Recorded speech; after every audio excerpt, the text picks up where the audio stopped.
please welcome Tim Rathmann. Tim, welcome to the show. Yeah, thanks, Steve. Thanks for having me. Thanks everyone who's listening. So we have Tim. We've of course known each other for a little while here and have had some discussions. And this interview is actually a bit of a related to your concept of origin stories, which resonated with me. I love that the concept of doing that. But I want to hear from you. What exactly? What do you see as origin stories, and where'd that idea come from, and what do you see it being all about? Tell me a little bit about that.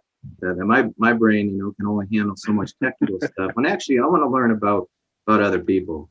The petroleum industry is much more diverse, I think, than other industries, and the opportunity to live overseas and gain that perspective was just eye-opening. You realize that we're here in the U.S., we're in Denver, but there's a whole another world, the whole world out there of people. So, Mike, tell me a little bit about the having a family, raising children internationally. How was that?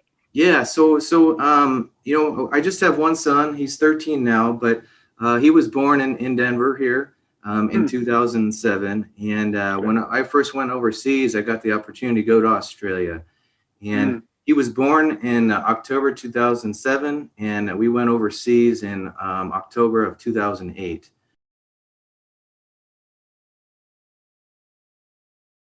We're that couple that has the crying baby on an international flight. It's like, oh yeah, I'm sorry about that. A corporate gig, or tell me a little bit about your career in general, just how it's how you've gotten here. What's gotten you here.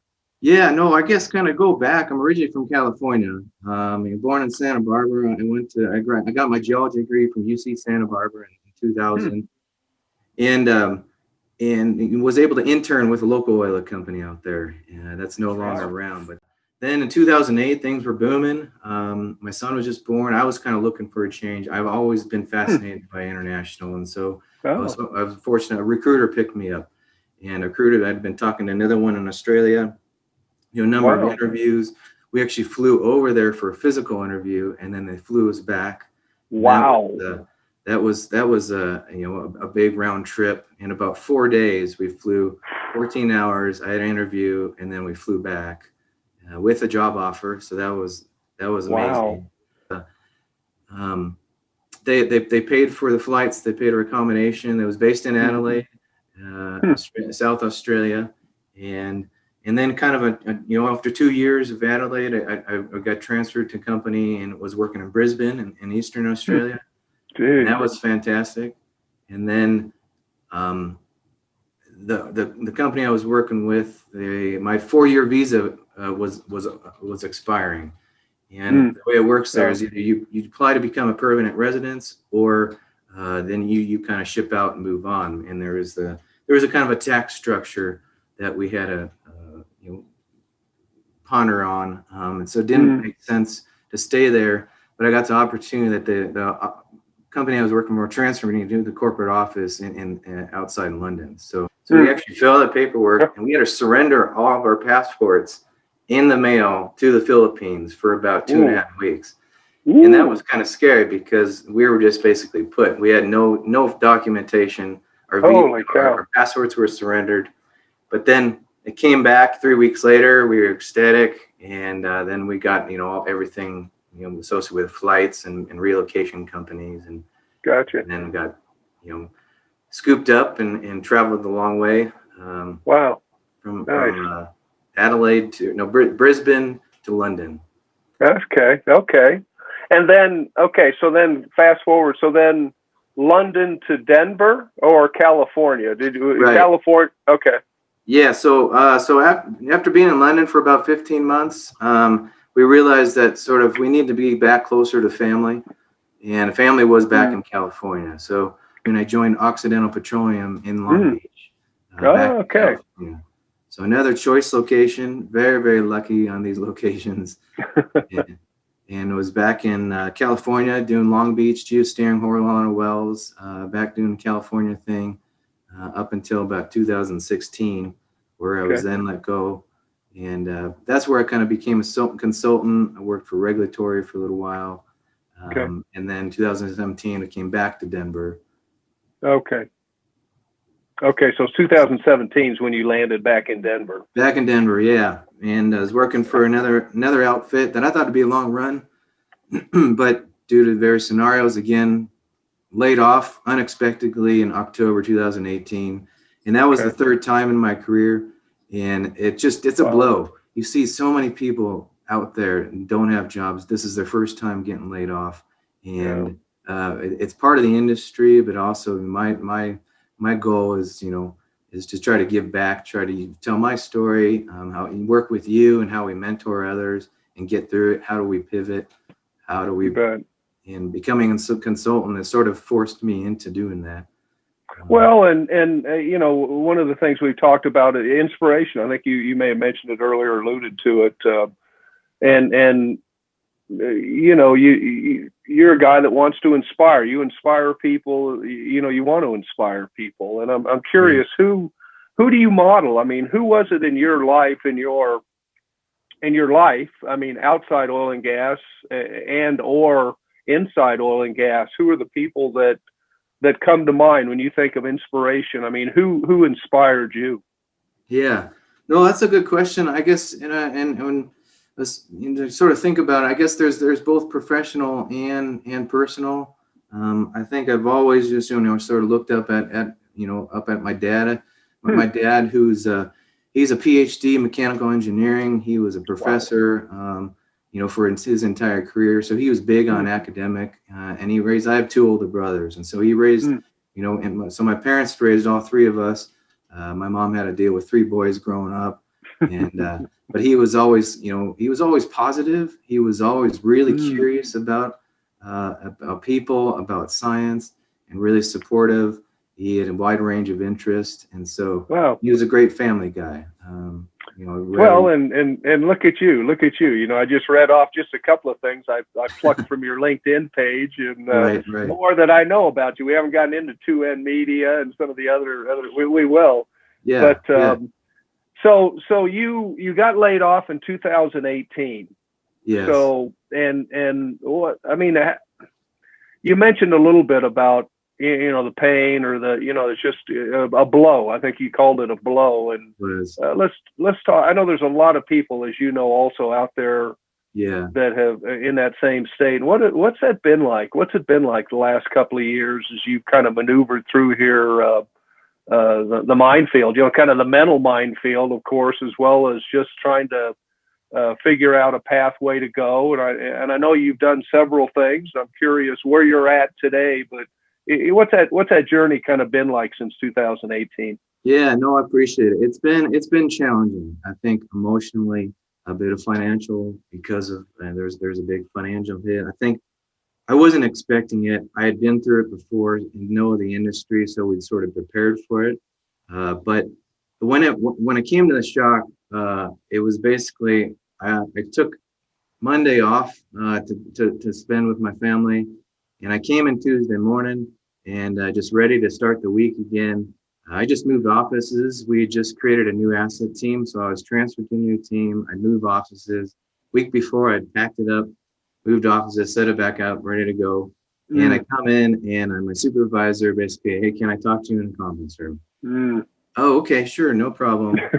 And yeah, okay, so I walk in the conference room, and it's kind of a standard. There's HR sitting on the table, paperwork, and I was like, oh no, here we go again. Yeah.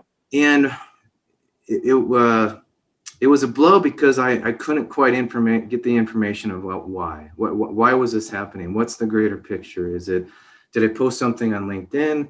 Did I do something? Was it a performance related issue? I didn't have any answers, and they were being kind of tight-lipped and couldn't give me any answers. So I left the office, packed it up, kind of went through a deal of emotions, and that next 5 months, I think it went through the stages of grief. I don't know quite the order, but you get angry, you get upset, and it kind of got to the point. And I finally got some answers, realized it really wasn't my fault. It was the state of the industry. I probably took a little bit too personal. However, there was a full team that left I left basically, thought, we're friends, we're colleagues, and I wasn't able to talk to him ever again because of, just the way HR policies work.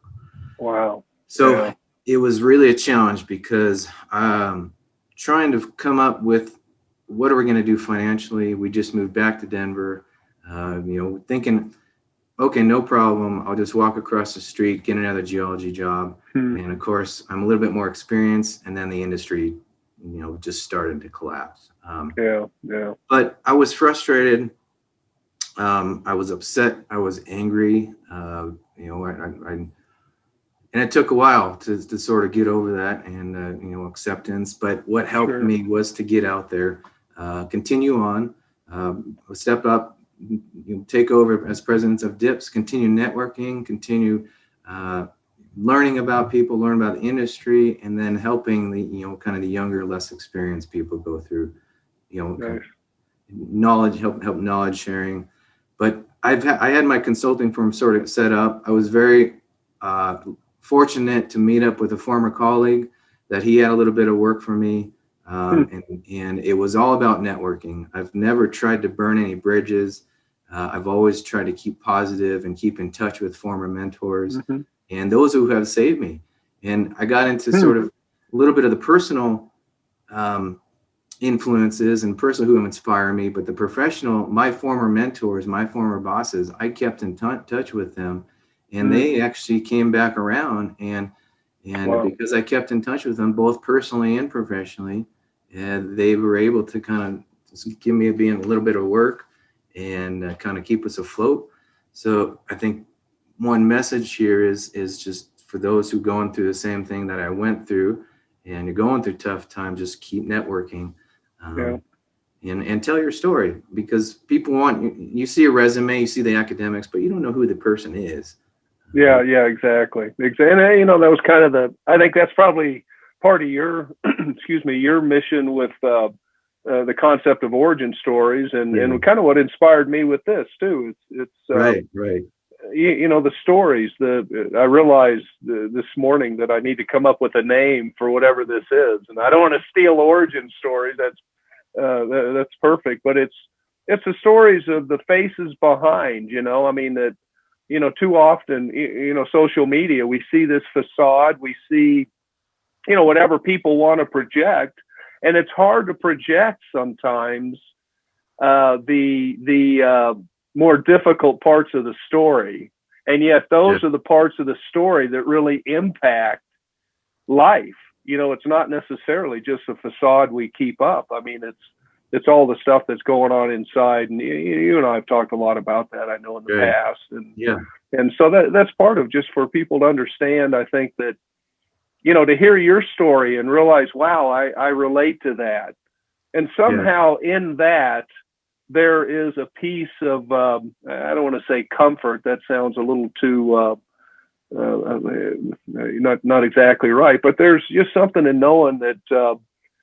Other people are struggling like I'm struggling. There's support in that, and that's why I appreciate you having the courage to share your story. Yeah, no, and it's sort of when you meet people and you all can relate to them at any level, then there's a commonality. It gets easier to talk to, and just, hey, he's going through, or he already went through it. Maybe we're going through the same thing. Maybe we should talk.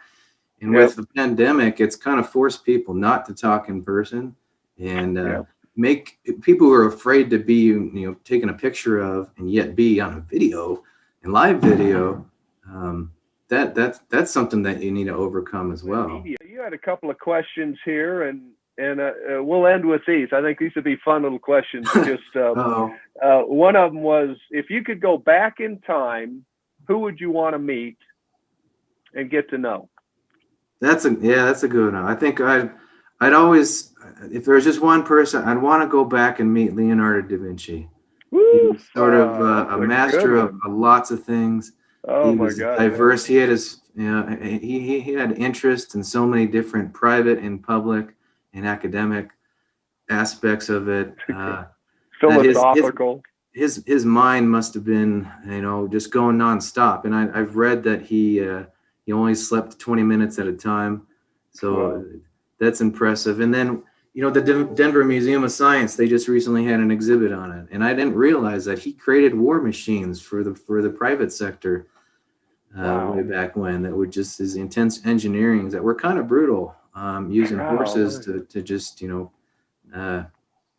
go into battle and try to wipe out as many people in a crowd as possible, crowd of soldiers. So. But the fact that his mind is everywhere, it seemed all at once. But then he was focused, and he was an excellent. He documented things. He was scientific. He was methodical. He tried stuff, sometimes failed.